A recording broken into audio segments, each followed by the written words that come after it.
Tu souhaites t'entraîner de façon sécure et efficace, tu as opté pour des exercices au poids de corps, donc avec peu ou pas de matériel. C'est très bien, je t'encourage à continuer dans cette voie, mais penses-tu faire le bon mouvement avec la bonne technique?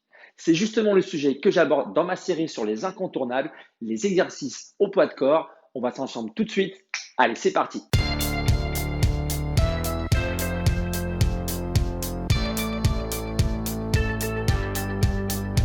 Salut, c'est Nico, j'espère que tu vas bien et bienvenue sur ma chaîne où j'aide chacun à mieux bouger et mieux vivre.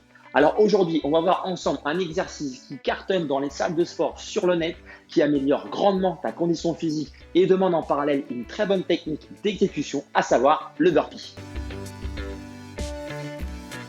Le burpee est un exercice au poids de corps ultra complet. Il consiste en une combinaison de plusieurs mouvements, squat, planche, retour en squat et tu termines par un saut vertical.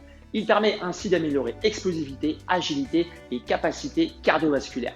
Il sollicite efficacement et en synergie un grand nombre de muscles, principalement les cuisses, les épaules, les bras et les abdos. Position de départ debout. Je descends en position de squat, je mets les mains au sol, je jette les jambes, j'arrive en planche. Un petit bond pour revenir en squat, saut vertical, les mains derrière la tête. Et je recommence. Je descends en position de squat, les mains, je jette les jambes, je reviens par un petit bond et là, saut vertical, main derrière la tête. Dernière répétition, je jette, je reviens, je saute, main derrière la tête. Option possible, tu peux rajouter une pompe pour rendre le mouvement plus complet et plus difficile à réaliser sur le plan de la force.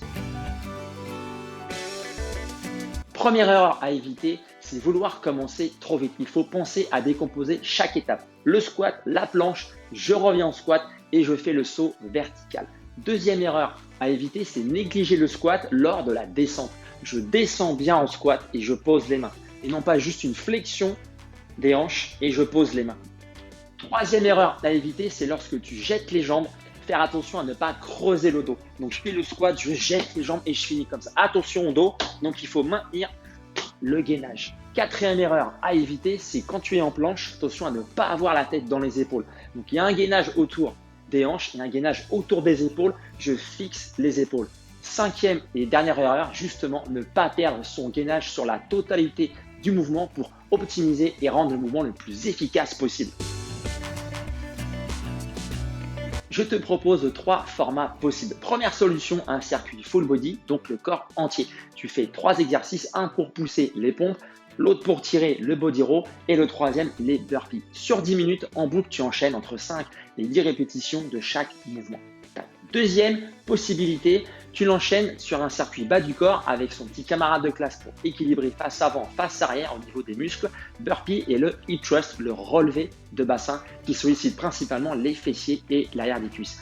Troisième possibilité, tu te fais un challenge burpee, donc tu fais série max ou alors un challenge de 20, 25, 50 voire 100 burpees, c'est vraiment tu es super chaud.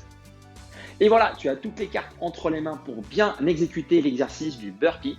Tu peux me faire un retour dans les commentaires. Si tu souhaites aller un petit peu plus loin, tu peux jeter un œil à mon site ncfitnesscoach.fr pour un coaching à distance, un coaching en présentiel, changer ou améliorer ses habitudes sportives et ou alimentaires. Et d'ici là, je te dis à bientôt. Bouge bien, vis bien. Ciao.